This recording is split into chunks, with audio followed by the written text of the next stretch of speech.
Canada ప్రధాని Justin Trudeau రాజీనామా ప్రకటనపైన కాబోయే అమెరికా అధ్యక్షుడు డొనాల్డ్ ట్రంప్ స్పందించారు. కెనడాను అమెరికాలో విలీనం చేసే ప్రతిపాదనను ట్రంప్ మరోసారి తెరపైకి తీసుకువచ్చారు. కెనడా 51వ రాష్ట్రంగా చేరాలనే ప్రతిపాదనను పునరుద్ఘాటించిన ట్రంప్ ఈ మేరకు తన సోషల్ మీడియా వేదిక ట్రూత్ సోషల్లో పోస్ట్ చేశారు. కెనడా ప్రధాని జస్టిన్ ట్రూడో రాజీనామా చేసిన కొన్ని గంటల తర్వాత ట్రంప్ ఈ ప్రకటన చేయడం గమనార్హం. లిబరల్ పార్టీ ఆఫ్ కెనడాలో వెల్లువెత్తుతున్న అసమ్మతి, ఒత్తిడి కారణంగా ట్రూడో సోమవారం రాజీనామా చేస్తున్నట్లు ప్రకటించిన సంగతి తెలిసిందే.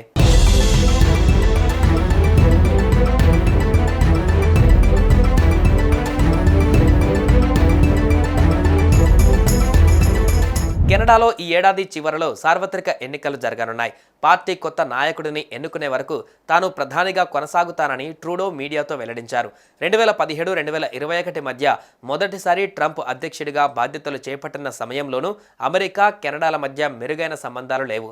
నవంబర్ 5న మార్-ఏ-లాగోలో ఎన్నికల విజయం అనంతరం ట్రూడో కలిసినప్పటి నుంచి కెనడాను అమెరికాలో 51వ రాష్ట్రంగా చేర్చాలనే ఆలోచనలోనే ఉన్నారు.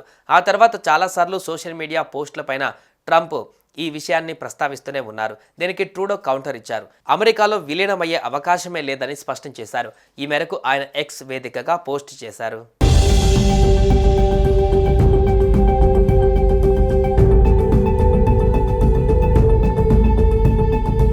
కెనడా అమెరికాలో భాగమయ్యే అవకాశమే లేదు. రెండు దేశాలలోని కార్మికులు, ప్రజలు వాణిజ్యం, భద్రతా భాగస్వామ్యం ద్వారా లాభపడుతున్నారని ట్రూడో రాసుకువచ్చారు. ట్రూడో వ్యాఖ్యలకు కెనడా విదేశాంగ మంత్రి మెలానీ జోలీ కూడా మద్దతు తెలిపారు. డొనాల్డ్ ట్రంప్ బెదిరింపులకు కెనడా ఎప్పటికీ వెనక్కి తగ్గదని, కెనడా ఆర్థిక వ్యవస్థపైన ట్రంప్ అవగాహన రాహిత్య వ్యాఖ్యలు చేస్తున్నారని మండిపడ్డారు. కెనడాలో చాలామంది ప్రజలు అమెరికాలో 51 రాష్ట్రంగా ఉండేందుకు ఇష్టపడుతున్నారు. కెనడాకి అధిక రాయితీలు ఇచ్చి అమెరికా నష్టపోవలసిన అవసరం లేదని కెనడా ప్రధాని ట్రూడోకు ఈ విషయం తెలుసు కాబట్టే ఆయన రాజీనామా చేశారని విమర్శలు వెల్లువెత్తుతున్నాయి. ఇదే అంశాన్ని ట్రంప్ సైతం తన సోషల్ మీడియా ట్రూత్లో పేర్కొన్నారు.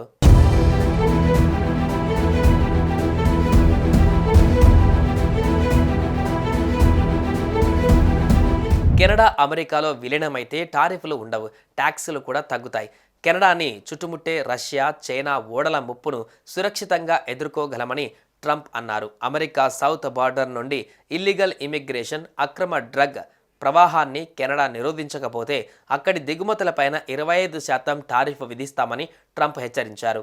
తన వారసుడిని పార్టీ ఎంపిక చేసే వరకు ప్రధాని పదవిలో కొనసాగుతానని స్పష్టం చేశారు. పార్టీ పగ్గాలతో పాటు కెనడా నూతన ప్రధానిగా మార్క్ కార్నీ, లీ బ్లాంక్లలో ఎవరో ఒకరు చేపట్టనున్నట్లు సమాచారం. కాగా గతేడాది కెనడా నుంచి అమెరికా దాదాపు $423 బిలియన్ ఉత్పత్తులను దిగుమతి చేసుకుంది. దీనివల్ల కెనడాలో 20 లక్షల మందికి ఉద్యోగ ఉపాధి కలిగింది. ఒకవేళ ట్రంప్ టారిఫ్లు 25% పెంచితే ఉద్యోగాలలో కోత తప్పదని ఎక్స్పర్ట్స్ చెబుతున్నారు.